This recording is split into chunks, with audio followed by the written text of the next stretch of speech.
አፓርታማ እየፈለጉ ዋጋው ግን አልቀመስ ብሎታል? በካሬ በ85,000 ብር የምንሸጣቸው ቅንጡ አፓርትመንቶች በቅድመ ክፍያ አከፋፈል ሲመርጡ ባለ 1 መኝታ 6.2 ሚሊዮን ብር፣ ባለ 2 መኝታ 9 ሚሊዮን ብር፣ ባለ 3 መኝታ 11.5 ሚሊዮን ብር እንዲሁም 50% የባንክ ብድር የተመቻቸለት። በተጨማሪም 100% ሲከፍሉ ባለ 1 መኝታ 4.6 ሚሊዮን ብር፣ ባለ 2 መኝታ 6.7 ሚሊዮን ብር፣ ባለ 3 መኝታ በ8.5 ሚሊዮን ብር የቤት ባለቤት ይሁኑ። ለበለጠ መረጃ ስክሪኑ ላይ ባለው ስልክ ይደውሉ።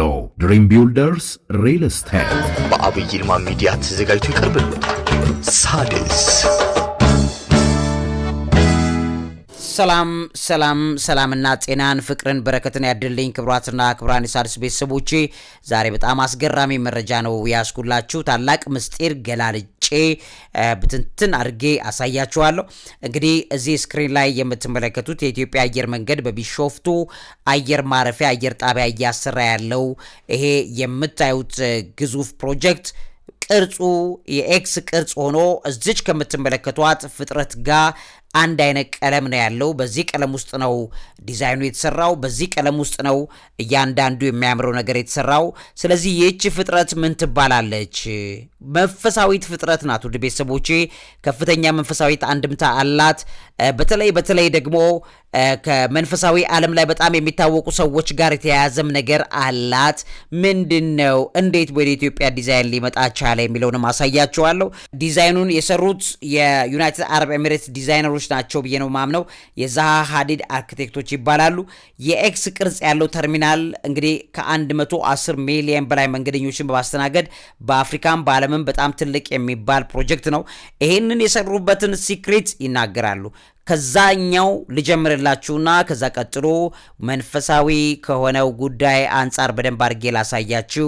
ይህም ፕሮግራም እንድትከታተሉልኝ ጋብዛችኋለሁ። ላይክ አድርጉት፣ ሼር አድርጉ፣ ለብዙ ሰዎች ማካፈልና ሰብስክራይብ ማድረግንም እንዳትረሱ ጠይቃችኋለሁ። ሰብስክራይብ ላላደረጋችሁ በጣም የሚገርም መረጃ ነው። ይሄ መረጃ ስትይዙ ቆመን ለእያንዳንዱ ዝም ብለን አንመለከትም። ህይወት ላይ አሁን አንዳንዴ ነገሮችን ዝም ብሎ መመልከት ታቆማላችሁ። በጥልቀትና ባስተውሉት ነገሮችን ወደ መመልከት የሚገባውን እገዛ ያደርግላችኋል። ያለንበት ዘመን ፍጻሜ ውስጥ ነው። በዘመን ፍጻሜ ደግሞ መንፈሳዊ እውቀቶችን ጎልጉለን እንደገና ሰርስረን ቦርቡረን አውጥተን መመልከት ካልቻለን ደግሞ እንደነሆለል በምድር ላይ ኖረን ድንገት ጌታ ለፍርድ ቢመጣ አስደንጋጭ ጊዜ ይሆንብናል ማለት ነው። ያ እንዳይሆን ሁሉ ጊዜ ይህን ፕሮግራም እየተከታተላችሁ አብራችሁ እንድትሰሩ አብራችሁ እንድታግዙ ጠይቃችኋለሁ። መምህርና ጋዜጠኛ አብይ ይልማ ነኝ። እውቀት ታላቁ እግዚአብሔርን ታከብራለች። እንግዲህ ውድ ሣድስ ቤተሰቦቼ የኢትዮጵያ አየር መንገድ ቢሾፍቱ አየር ኤር ስቴሽኑ አርኪቴክቸራል ዲዛይኑን በተመለከተ እንግዲህ ዓለም አቀፍ የአውሮፕላን ማረፊያ ነው። እንደምትመለከቱት የኤክስ ቅርጽ ነው ያለው ተርሚናሉ። በአመት ከ110 ሚሊዮን በላይ መንገደኞችን ለማስተናገድና አፍሪካን ከዓለም ጋር ለማገናኘት ታስቦ የተነደፈ እንደሆነ ይታወቃል። አሁን ዋነኛው ነጥብ ቅርጹ ነው፣ ወይም ኤክስ ቅርጹ ነው፣ ኤክስ ዲዛይኑ ነው የምነግራችሁ። እንግዲህ ይሄ ዲዛይን ራሳቸው ወይም ደግሞ አርኪቴክቶቹ ያወጡ ሀሳብ ላይ ሲናገሩ አንደኛ ቀልጣፋ የመንገደኞች ዝውውር ወይም ትራንስፈር ኤፊሽንሲ እንዲኖረው የኤክስ ቅርጹ በአራት የተነጣጠሉ ማዕዘኖች ወይም ፔርስ 80% የሚሆነውን ተጓዥ ያለምንም ጥረትና እጥረት ከአውሮፕላን ወደ አውሮፓ በፍጥነት ለማዘዋወር የሚያስችል ዲዛይን ነው በማለት ስለ ዲዛይኑ ይገልጹታል። ሌላኛው እንግዲህ የጎሬ ሸለቆ በሚባል አለ። አሁን ይሄ ታላቁ ስምጥ ሸለቆ በዛ ላይ ባለ ዲዛይን መሰረት አድርገን የሰራ ነው ይበሉት እንጂ ጉዳዩ ግን እንደዛ አይደለም። በዚህች ፍጥረት ወይም ደግሞ እዚህ አሁን በደንብ አድርጌ በማወራላችሁ መንፈሳዊ ፍጥረት ዲዛይን ነው የተሰራው። ዲዛይኑ በአቅራቢያው የሚፈለገውን እንግዲህ አሁን ያለውን ሸለቆ ተፈጥሯዊ መስመር ይከተላል። ማዕከላዊ የህንፃ ክፍል ወይም ስፓይን ሸለቆውን ቅርጽ በመምሰል ሁሉንም ክፍሎች ያገናኛል በሚል እነሱ የሰራ ነው ብለው የሚሉት ለታላቁ ስምጥ ሸለቆ ከላይ ሆኖ ወደ ታች ሲታይ የአውሮፕላን ማረፊያው በአራቱም አቅጣጫ ላይ በደንብ አድርጎ እንዲታይላቸውና ክሊር እንዲሆንላቸው ለማስቻል አድርገው ነው እንጂ የሰሩት ዲዛይኑን ከታላቁ ስምጥ ሸለቆ አይደለም። ታላቁ ስምጥ ሸለቆ የኤክስ ዲዛይን የለው። ስለዚህ የዚች ዲዛይን የተወሰደው ከሌላ ፍጥረት ነው። እሱም በደንብ ነግራችኋለሁ። መንፈሳዊት ፍጥረት ናት። መንፈሳዊ አንድምታው ደግሞ ምን ማለት እንደሆነ ስነግራችሁ ብዙ ነገር ነው የምትረዱት። ከዚህ ውጪ እንግዲህ የኤክስ ቅርጹን መዋቅሩ የመንገደኞችን የመራመጃ ርቀት ወደ በሮች ወይም ጌትስ በመቀየስ እንደገና መቀነስ ይችላል። ከዛ በአየር ማረፊያ ውስጥ ያለምንም ግራ መጋባት በነጻነት ለመዘዋወር ምቹ ስለሚሆን ነው ይሄን ዲዛይን ይሰራ ነው ብለዋል። ሌላኛው እንግዲህ የተፈጥሮ አየር ዝውውር ወይ ናቹራል ቬንቲሌሽን እንዲኖረው ነው የሰራንበት በኤክስ ቅርጽ ነው የሚሉት። የኤክስ ቅርጹ ህንፃውን በስፋት እንዲዘረጋ በማድረግ በተፈጥሮ አየር እንዲቀዘቅዝ ወይም ናቹራሊ ቬንቲሌትድ እንዲሆንና የኤሌክትሪክ ፍጆታን ለመቀነስ በማሰብ ነው የሰሩት። የኢትዮጵያ ባህል ነጸብራቅም አለ በሚል አስቀምጠውታል። ይሄ ትልቅ ነጥብ ነው።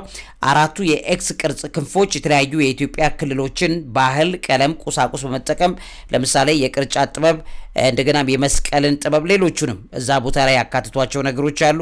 በዚህ ደረጃ ላይ የተቀመጠ ነው ብለው አስቀምጠውታል። ተለዋዋጭነት ወይም ፍሌክሲቢሊቲ ኤንድ ሞጁላሪቲ አለው በሚልም ይተነትኑታል። ለኤክስ ቅርጹ ዲዛይን በደረጃ ለመገንባት ወይም ሞጁላር ኪት ፓርትስ አሉት። ስለዚህ በጣም ተለዋዋጭ በመሆኑ በአየር ማረፊያው አቅም እየጨመረ ሲሄድ ያለምንም መስተጓጎል ማስፋፋት የሚቻልበትም ዲዛይን ነው በሚልም አስቀምጠውታል።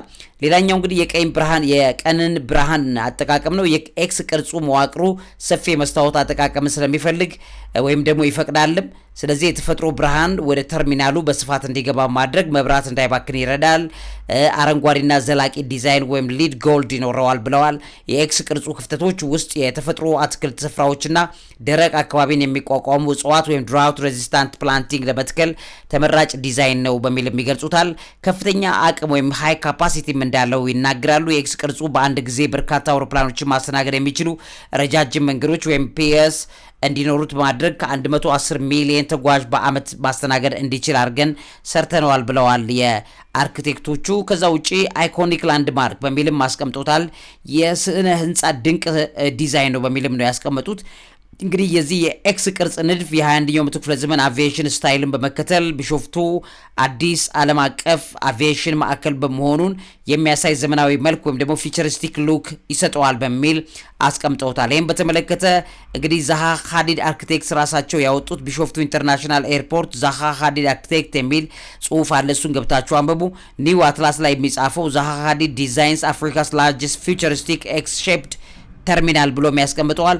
ከዛ ውጪ ሌሎች መረጃዎችም አሉ። እነዛ ላይ ገብታችሁ ማየት ትችላላችሁ።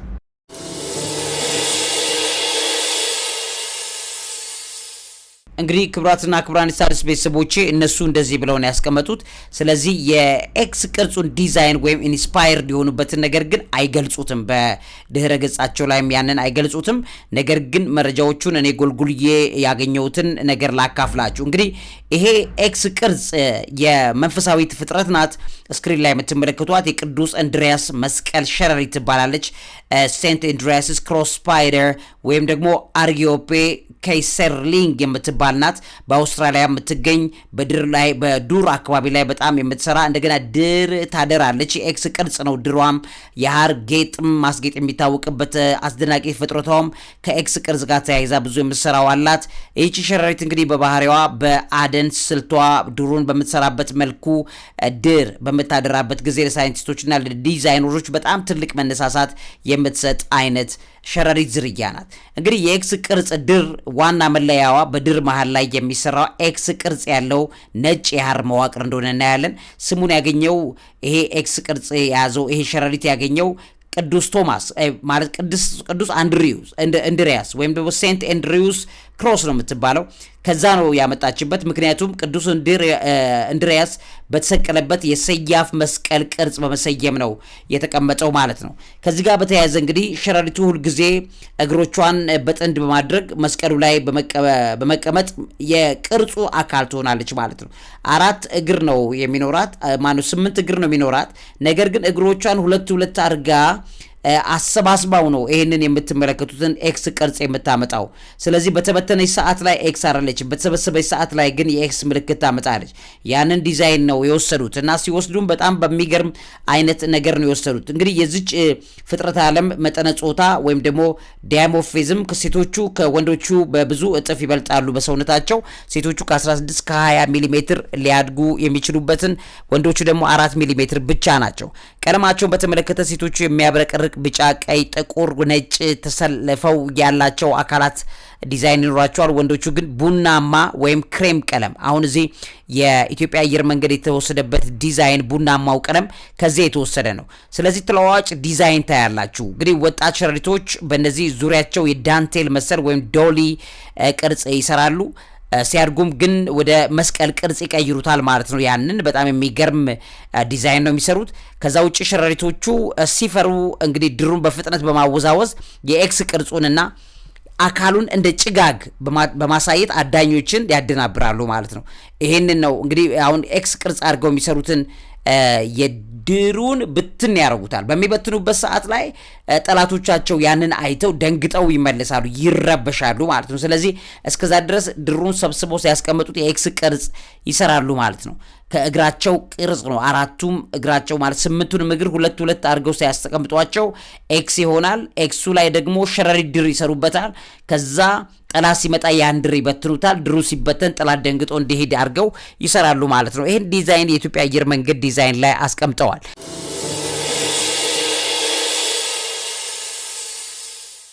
ሌላኛው እንግዲህ ምንድነው የድር ጥገና ያደርጋሉ። አሮጌው ድር በመብላት ይበሉታል።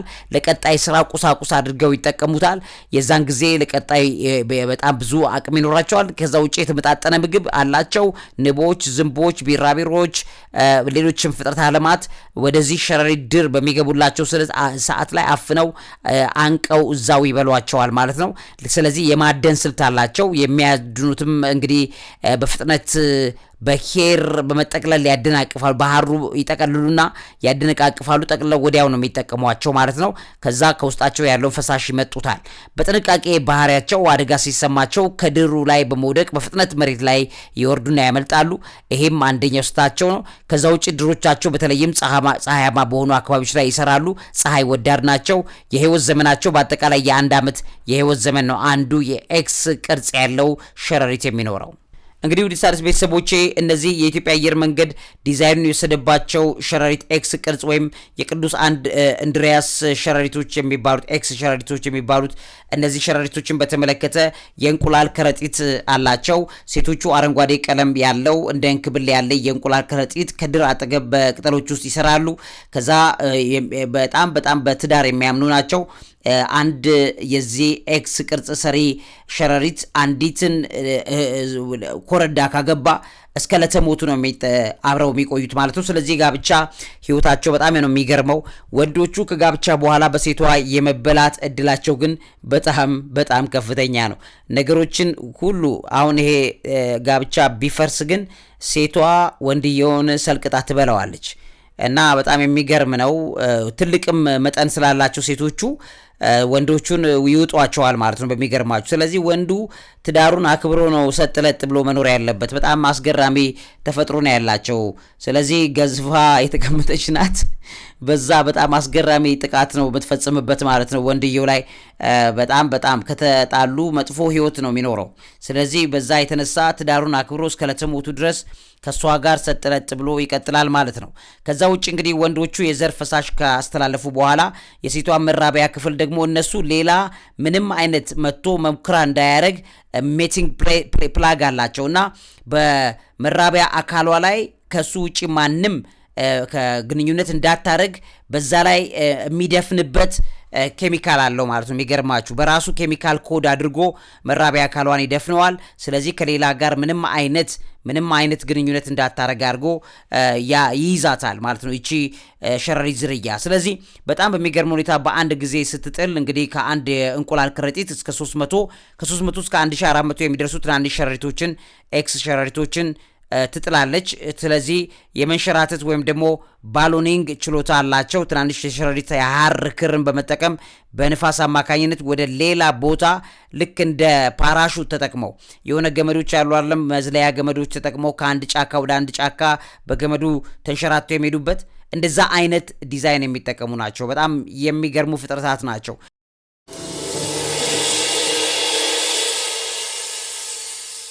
ስለዚህ እነዚህ ሸረሪቶች የመኖሪያና ስርጭት ባህሪያቸውም ከዚህ ጋር የተያያዘ ነው።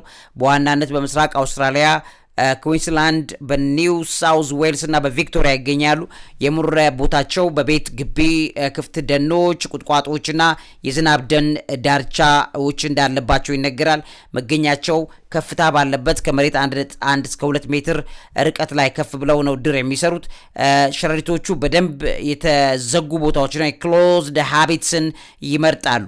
ይሄ ዝግ የሆኑ ቦታዎችን መርጠው እዛ ውስጥ ነው የሚሰሩት። ለምን ቢባል እንግዲህ የዲዛይናቸው ቅርጽን በተመለከተ ምላሽ አለ። ይሄ ሁሉ ባህሪዋን ስታዩ የዚች ሸረሪት ለዲዛይንና ለሳይንስ ያላት ተጽዕኖ በጣም ከፍተኛ ነው። ኢንስፓየርድ ያታረጋለች በጣም ብዙ የፈጠራ ባለሙያዎችን በዚህ ትታወቃለች ማለት ነው። ስለዚህ ብዙዎቹ እንግሊዛውያንና አውስትራሊያውያን ዲዛይን በሚሰሩ ሳላ እነዚህ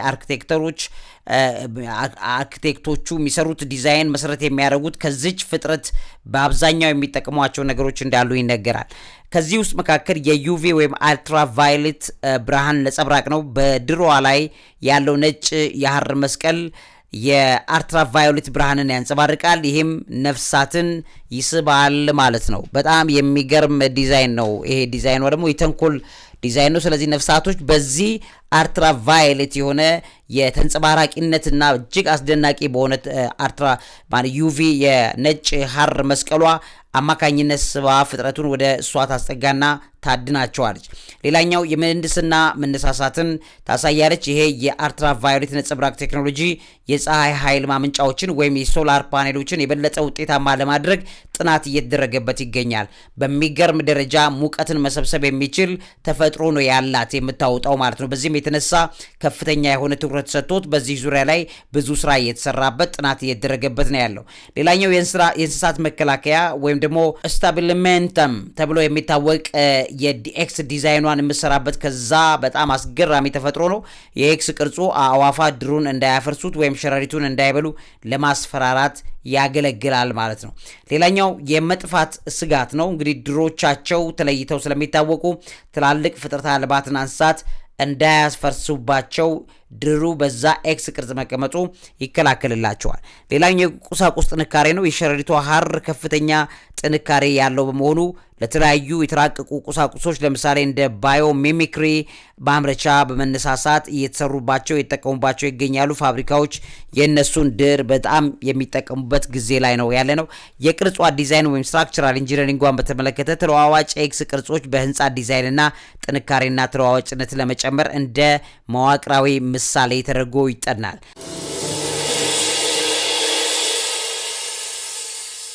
ስለዚህ የሸረሪቶቹ መኖር እንግዲህ አካባቢውን ጤናማነትና የነፍሳትን ብዛት ያሳያል። ስለዚህ አንዳንድ ቦታዎች ጽሁፍ ሸረሪት ወይም ደግሞ ራይቲንግ ስፓይደር ብለው ይጠሯታል። ምክንያቱም ድሩ እንደ ጽሁፍ የሚታይ ነው በማለት ይገለጻል። በጣም አስገራሚ ተፈጥሮ ያላት ፍጥረት ናት። የዚችን ፍጥረት ነው ዲዛይኑን አድርገው የተጠቀሙት ማለት ነው። እንግዲህ የኢትዮጵያ አየር መንገድ በቢሾፍቱ ላይ ባሰራው በዚህ አየር መንገድ ይህንን መንፈሳዊ ምስጢር እዚህ በተለይ ኢትዮጵያ ውስጥ ያሉት ላያውቁት ከቻሉ በደንብ ቢረዱት በጣም ጥሩ ነው። ስለዚህ ይህን ላካፍላቸው ብዬ ነው። ከዛ ውጭ ግን ቅዱስ እንድሪያስ ማን ነው የሚለውን ነገርና የሱም እንግዲህ በጣም ብዙ ኢምፓክት የሚፈጥሩ ነገሮች አሉት። ቅዱስ እንድሪያስ እንደሚታወቀው ማለት ነው። እዛ ጋር ካሉት የቅዱስ እንድሪያስ መካከል አንዱ እንደምታውቁት የመጀመሪያው ተከታይ ወይም ፈርስት ኮልድ ነው። እንድሪያስ በጌታችን በኢየሱስ ክርስቶስ ከጠራቸው 12 ደቀ መዛሙርቶች የመጀመሪያው በመሆኑ በባዛንታይን ቤተክርስቲያን ፕሮቶኮሌፕቶስ ተብሎ ነው የሚጠራው። የመጀመሪያው ተጠሪ በመባል ነው የሚታወቀው። እንግዲህ የጴጥሮስ ወንድም ነው። የአሳ አጥማጁ የዮናስ ልጅ እና የቅዱስ ጴጥሮስ ስምዖን ታላቅ ወንድም እንደሆነ ይታወቃል ሐዋርያው እንድሪያስ።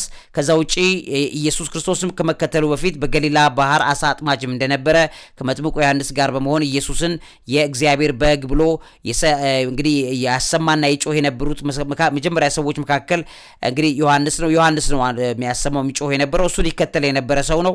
እንድሪያስ የሚለው ስም የግሪክ ተወላጅ ስለሆነ ነው። ሰውኛ ወይም ደፋር ወይም ማንሊ ኮሬጂየስ የሚል ስያሜ እንዳለው ይታወቃል። ጌታችን ኢየሱስ ክርስቶስ ኢየሱስ መሲሁ መሆኑን ካወቀ በኋላ ወዲያውኑ ወንድሙን ስምዖንን ጴጥሮስንም ወደ ጌታችን ኢየሱስ ያመጣው እሱ ነው።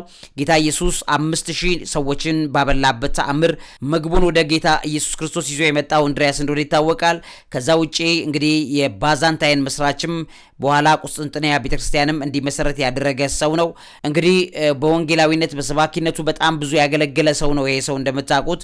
ነገር ግን በአሟሟቱ ተመልክቶ ነው አሁን የዚህ ኤክስ ቅርጽ ዲዛይን የመጣው። በግሪክ ፓትራስ የምትባል ከተማ በ60 ዓመተ ምህረት አካባቢ ላይ በሮማውያን እጅ በዲያጎናል ወይም ኤክስ ቅርጽ መስቀል ላይ ተሰቅሎ ተገሏል ማለት ነው። ከዛ በኋላ የመስቀሉ ቅርጽ እንግዲህ እንድሪያስ ራሱ እንደ ጌታ ኢየሱስ ክርስቶስ ቀጥ ያለ መስቀል ላይ ለመሰቀል ብቁ አድርጎ አልቆጠረም፣ ልክ እንደ ወንድሙ እንደ ጴጥሮስ ማለት ነው። ስለዚህ በኤክስ ቅርጽ መስቀል እንዲሰቅሉት በጠየቀው መሰረት በኤክስ ቅርጽ ሰቅለውታል። እንግዲህ ቅዱስ እንድሪያስ መስቀል ወይም ደግሞ ሴንት አንድሩስ ክሮስ በመባል የሚታወቅ ነው ይሄ። ስለዚህ ቅዱስ እንድሪያስ መስቀል ወይም ደግሞ ሳልቲር ብለው የሚጠሩታል። ይሄንን መስቀል በብዙ ዲዛይኖች ላይ ይጠቀሙታል። የቅዱስ እንድሪያስ ኤክስ ቅርጽ መስቀል ነጭ በሰማያዊ ዳራ በስኮትላንድ ባንዲራ ላይ ያለ ነው። እንግዲህ የብዙ ሀገራት ጠባቂ ቅዱስ ይሉታል። ስኮትላንድ፣ ሩሲያ፣ ግሪክ፣ ሮማኒያ፣ ዩክሬን እና ባርባዶስ እንግዲህ ፓትሮን ሴንት ብለው ነው የሚያስቡት ማለት ነው። ስለዚህ ቅዱስ እንድሪያስ የረፍት ቀኑ በየዓመቱ ህዳር 30 ወይም ኖቬምበር 30 ይከበራል።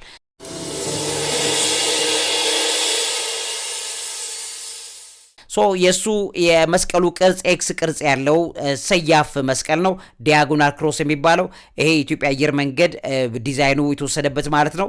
እንድሪያስ እንግዲህ በግሪክ በተሰቀለበት ወቅት ወንጌልን ለ2 ቀናት በመስቀሉ ላይ ሆኖ መስበኩ ይነገራል። በ9ኛው ክፍለ ዘመን የስኮትላንድ ንጉስ አንግስ ሁለተኛ የሚባለው ከሳክሰን ጦር ጋር ጦርነት በገጠመባቸው ጊዜያቶች በፊት በሰማይ ላይ የኤክስ ቅርጽ ያለው ደመና አይቶ ድል አደርጋለሁ፣ በዚያን ጊዜም ጀምሮ መስቀሉን እንደ አርማ እጠቀመዋለሁ ብሎ ካለ በኋላ ድል አደረገ። መስቀሉንም በዛ እንደተጠቀመው ይታወቃል። እንግዲህ ሳልቲር በመባል ይታወቃል ማለት ነው። የዚህ መስቀል ኤክስ ቅርጹ ይሄንን ነው መሰረት ተደርጎ በከፍተኛ ሁኔታ ጥቅም ላይ እየዋለ ያለው ማለት ነው። ስለዚህ ብዙዎች በነገራችን ላይ በጣም ብዙ እንደዚህ አርኪቴክቸሮች ከሱ ዲዛይን የወሰዱት አሏቸው። ለምሳሌ የስኮትላንድ ባንዲራ ዘሳልቲር ብለው ይጠቀሙታል። ሰማያዊ ዳራ ላይ ነጭ ሰያፍ መስቀል ያለው ነው። የቅዱስ እንድሪያስ መስቀል በቀጥታ ያንን የሚወክል አድርገው ነው የሰሩት።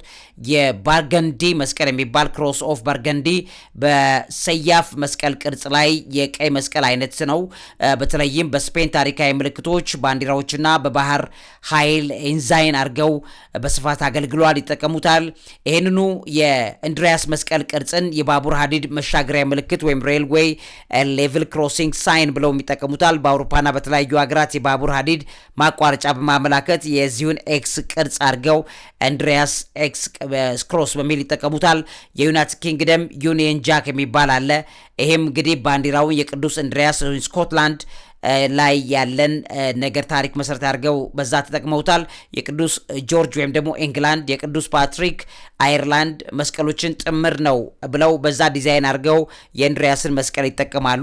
የፍሎሪዳና የአላባማ ባንዲራዎችን በአሜሪካ ውስጥ እንደምታውቁት በዚሁ ቅርጽ ላይ መሰረት የሚያደርጉ ናቸው። በአሜሪካ የፍሎሪዳና አላባማ ግዛት ባንዲራዎች ላይ የባርገንዲ መስቀል ወይም የቅዱስ እንድሪያስ መስቀል መሰረት ያደረገ ሰያፍ ዲዛይን ይጠቀማሉ። ሌላኛው አርጊዮፔ ስፓይደር የሚባለው ነው። ቅዱስ እንድሪያስ መስቀል ሸረሪት፣ አሁን ቅድም ያልኳችሁ ማለት ነው። በሰያፍ መስቀል ቅርጽ ድሩ ላይ ስለሚቀመጡ እንግዲህ ይሄም ስም ተሰጥቶታል ማለት ነው ለዚህ ሸረሪት ዝርያ። የእጽዋት ስሙን በተመለከተም ሴንት አንድሪው ክሮስ ፕላንት የሚባል አለ። ይሄ እንግዲህ በጣም ታዋቂ የእጽዋት ዝርያ ነው። የአበባው ቅርጽ ሰያፍ መስቀል ስለሚመስል ይሄ ስም በቅዱስ እንድሪያስ ስም እንደተሰጠ ታያላችሁ ማለት ነው። ስለዚህ ይሄ ምልክት ከጥንታዊ ክርስቲያናዊ ትውፊት የመጣ ነው።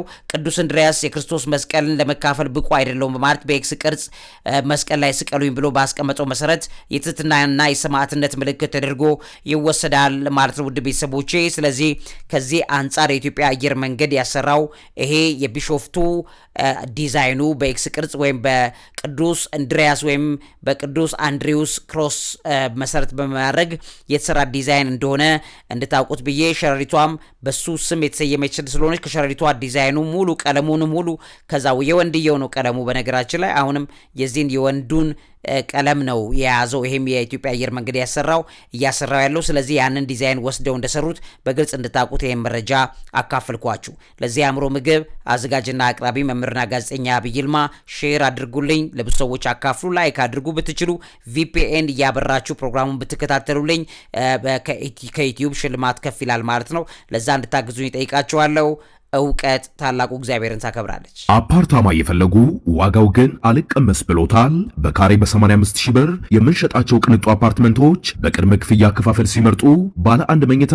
6.2 ሚሊዮን ብር ባለ 2 መኝታ 9 ሚሊዮን ብር ባለ 3 መኝታ 11.5 ሚሊዮን ብር እንዲሁም 50% የባንክ ብድር የተመቻቸለት በተጨማሪም 100% ሲከፍሉ ባለ 1 መኝታ 4.6 ሚሊዮን ብር ባለ 2 መኝታ 6.7 ሚሊዮን ብር ባለ 3 መኝታ በ8 5 ሚሊዮን ብር የቤት ባለቤት ይሁኑ ለበለጠ መረጃ ስክሪኑ ላይ ባለው ስልክ ይደውሉ ድሪም ቢልደርስ ሪል ስቴት